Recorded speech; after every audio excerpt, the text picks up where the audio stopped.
But I think the most important thing for us was, the honor for us to come home a champion, to bring back a really heavy trophy that had a lot of meaning to a lot of people. And I don't think as players and as a team we'll truly understand the magnitude of a really heavy trophy. To us, it's our team was able to accomplish something that hadn't been done ever in the organization's history, but to the city, to the people, it means a lot more. And for us to come back with that meant the world, and that patch on our jersey is something special. I don't think, as long as I play this game, I don't think I'll ever forget that. Yeah. It was such a special connection, and you guys made the difference. I mean, it was just so easy to love you guys because y'all were unselfish.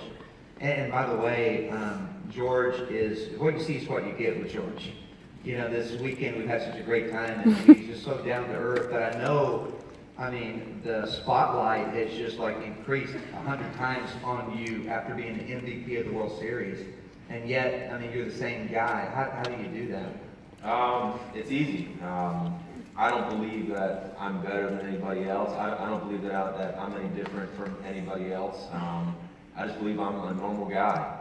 That's why I'm wearing a sweatshirt and a backwards hat. This is who I am. I wanted to wear sweatpants, but my fiance talked me out of that.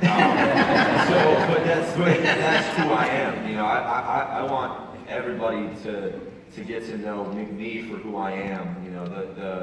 I think what ends up getting lost is I'm a human. I'm a person. I don't like scary movies. I don't like certain things just like everybody else. So I try to humanize myself as much as I can, and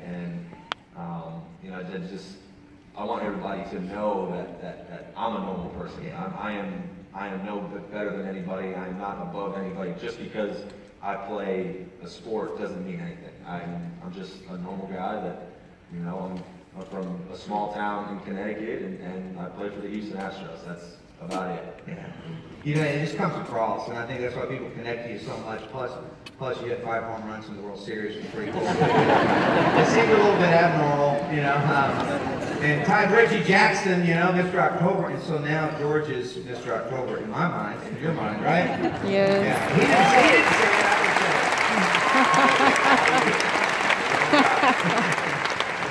it, it really is. That's that connection, because who you are just comes through, and that's who you're going to continue to be, and that's powerful. But I want to go back to the World Series, because you made all of us forget that you were on say.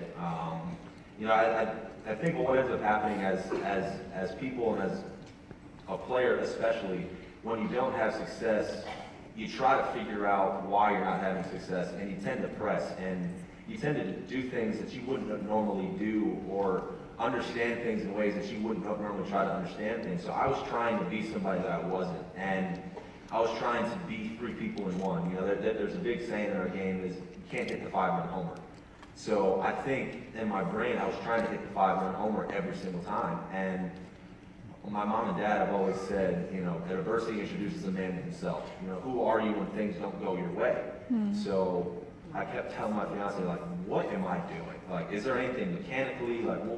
What's happening? And she basically said the same thing that everybody else was saying, that you've got to slow down, you've got to enjoy the moment, because you never know if you're ever going to get back here. And it hit me that I'm playing in the World Series in LA, or representing a city that I love, and it made it real that I have to go out and enjoy every moment. And this is the best time of my baseball life, and I never truly know if I'm going to get back here or not. So I might as well go out and enjoy it, and honestly, whatever happens, happens. I'm glad I went up instead of down, because if I had gone down, that would have been even worse. So, on that note, I'm glad I went positive. I'm very glad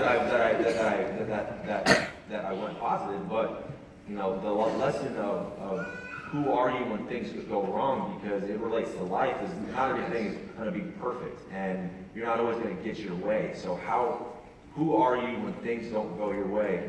Are you able to get punched in the mouth and stand back up? And how many times are you able to do that? And that's kind of how I went about it. Yeah, I mean, that is life, isn't it? And your parents taught you something amazing. Correct. You know, instead of saying, hey, everything's going to be great in life, it's like, hey, there's going to be adversity. And how you respond, that determines who you are. And that's been who you are, because adversity hasn't surprised you. Correct. And you overcome it. In fact, you at an early age were a stutterer, and that became something that was hard to deal with, I'm sure, wasn't it? Because as a kid, how did you deal with that? Did kids make fun of you for stuttering, or how? Yeah, you know, I handled it in the way that I thought was the best way, and that was to isolate myself, you know, to not want to speak in class, to not want to speak out loud, and I realized that, you know, I'm different from everybody else. But it wasn't up until I was about 25 that I understood that it's not my fault. I can't control it. You know, I don't think anybody in the history of life has ever said that they want something bad to happen to them on purpose. You know, and I don't see a stutter as an issue. But at times I didn't understand why. So, you know, I'm sure my fiance could tell you, my teammates can tell you, I like to talk. I will talk all day. I'll talk your ear off.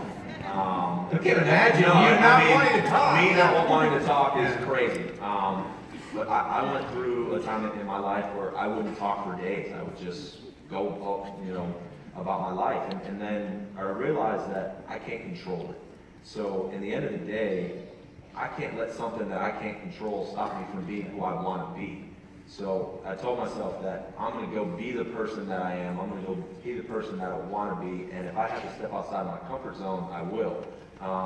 And it's hard to do. It was kind of hard to embrace that factor. But, you know, now that I'm involved with kids and adults who have the same thing, I can't tell them to go step out of their comfort zone and you know, to say what they want to say, to be who they would want to be, if I'm not willing to put my neck out there. And if I'm not willing to step out and say, you know what, it's okay, go be who you want to be. And if I stumble through a sentence or two, or a whole phrase, I hope they see it and say, you know what, I can do what he's doing. And just because I have stuttered doesn't make me any less of a person. It just makes me different. Some people have blonde hair, some people have brown. That's pretty much how that's how I operate. Right.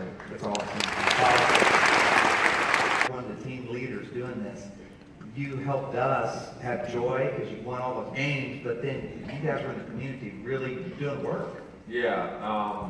You know, that's a hard time for us because it puts it in a perspective that baseball is just a game. There's a lot more to life than a 9-inning game, and you know, for us to be so far away, so far removed from the reality of what was happening, was harder than a lot of people think. And you know, for a lot of guys, our homes are here, our families are here, our belongings are here. So for us not to be here to go through that, it's sad, and I know that might sound weird, you know, who wants to be somewhere where there's a tragedy unfolding, and I think the hardest part for our team was not being here with the people, not being here with our families, and you know, we were in LA, and it put it into perspective. You know, there are thousands and thousands of the people who have just lost everything they've ever worked for, owned, earned, deserved, and our biggest issue was, what hotel are we going to stay in today? And it puts it into perspective that this is just a game. And, you know, I play baseball for 3 hours a day. There's 24 hours in the day. So who are you those other 21 hours? And our team wants to be involved. Our team does a great job, I believe, at doing what we're supposed to do. Because it's extremely cliche of an athlete to say, I'm going to go play hard for my city. Well, dude, that's what you're supposed to do. You know, you're not going to go out there and not play hard for your city. That would make you a bad player. So, you know, but that's what I know how to do. That's who I am. You know, I'm not a policeman. I'm not a first responder. So my job is to go out in the community. It's to go out and play as hard as I can. To provide anybody I can with a momentary lapse from the reality, and you know, for our team to go out and to help in the community every which way is I think is the most important thing. But even more important is, you know, who are you when nobody is paying attention? And a lot of our guys go out in the community when there isn't anybody around and you get involved, and that's, you know, I think that's the most important part is who are you when there isn't a camera on you? And I'm very thankful to be involved with an organization and the team that has that mindset. Yeah, you guys really do, and that's power. That's what integrity is. It's who you are when no one's watching, you know. And we could tell you guys weren't doing this hurricane relief for notoriety. You just cared. And then it seemed like your play was for a higher purpose, you know. And I know it's baseball, but it was important to people, you know. And it just brought us so. I'm glad I can help you guys. I'm glad I can help. Franklin's hit really helped. So. That game might still be happening if he didn't get that hit. So I'm glad he did, you know. But for us to accomplish what we did, it just shows you that even in the face of adversity, in the face of tragedy, you can accomplish anything. So you have to push your best foot forward no matter what, and you know, whatever happens, happens. Yeah. Well, you got a lot coming up too. It's been a crazy off season, I know, but George is getting married next weekend. Woo!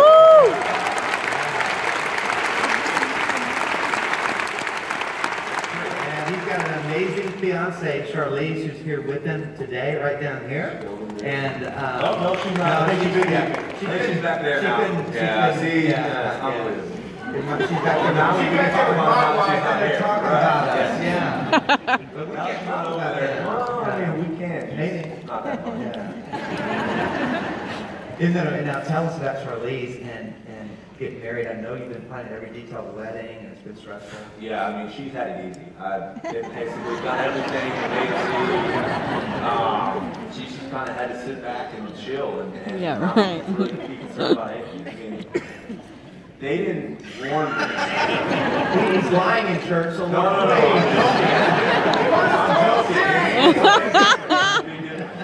So I'm obviously excited to get married, but nobody prepared me for the process, the before the marriage. Yes. And I can tell you from me having to do absolutely everything, it is stressful. He's not worried because you think she's not listening right now. Right, I hope she's not listening. No. So the reality of it is, honestly, I have done nothing.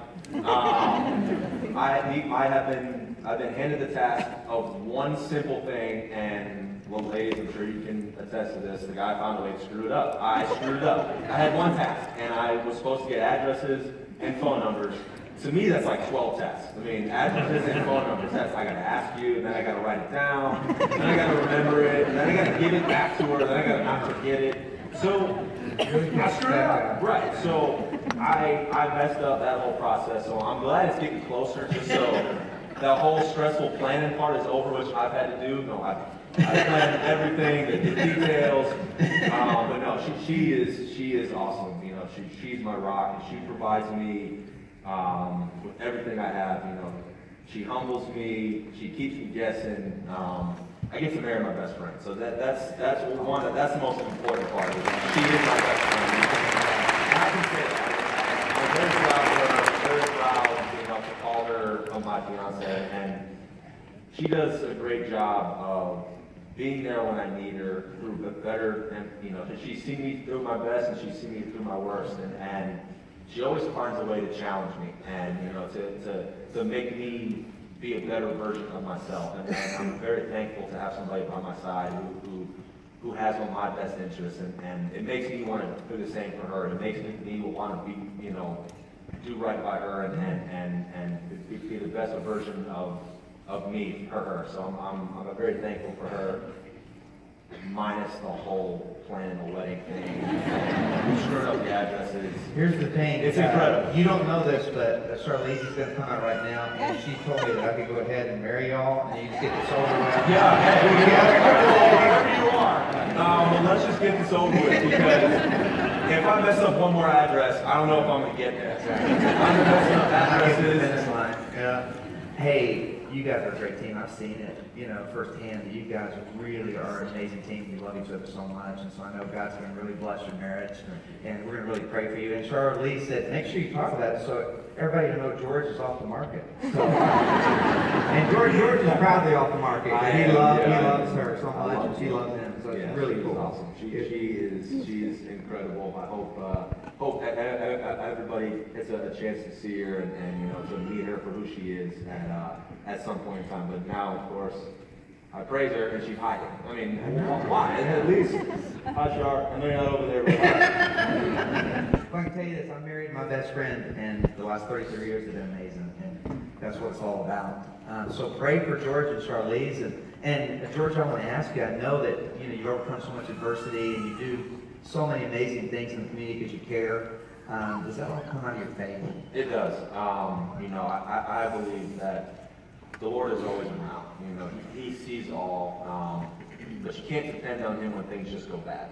You have to, you always have to depend on the Lord through the good and the bad. And I just believe that He shows His ways, even if you don't understand He's there. And I wear this one just because I like it, and I believe that it helps me. But I've had this one since I was 5. My grandmother actually gave this to me. It's been in our family for years, and legacy of faith. Yep. Before every game, I'll hold it over my heart, and I'll say a prayer. I'll say thank you, because you can't say thank you for the good if you can't say thank you for the bad. And you have to be willing to take the good at the bad. And before every day, me and Char read a devotional passage, and we talk about it for a couple minutes, and then we start our day, and we go about it. Our faith is as prevalent in our lives as everybody else's. It's really real, and these guys are every day are doing the Jesus Calling devotional, and it's been, and if you do that every day, having a devotional together, spend time with the Lord, man, that's huge for a marriage.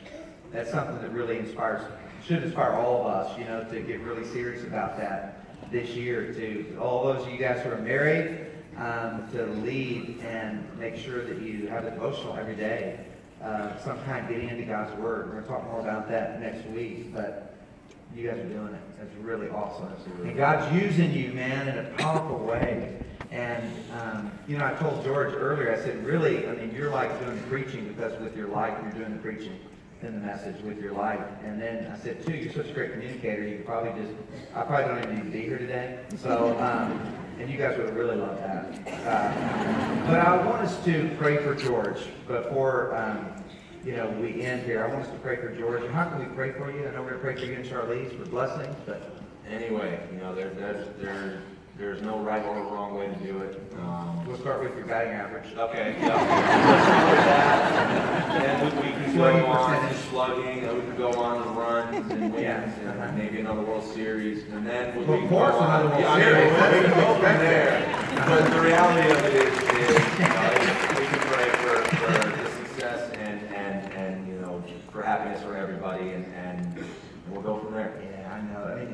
You have such a great perspective on baseball and life and what it's all about. So we're going to pray for you guys for God's blessings on your life. So let's do that right now. God, would you commit this year to really pray for George and for Charlize every day, just for God's strength and blessing and just continued growth in their life, their marriage, and we just really appreciate you. So we're committing to pray for you every day. All right. And Charlize. Thank you very much. Dear Lord, we love you.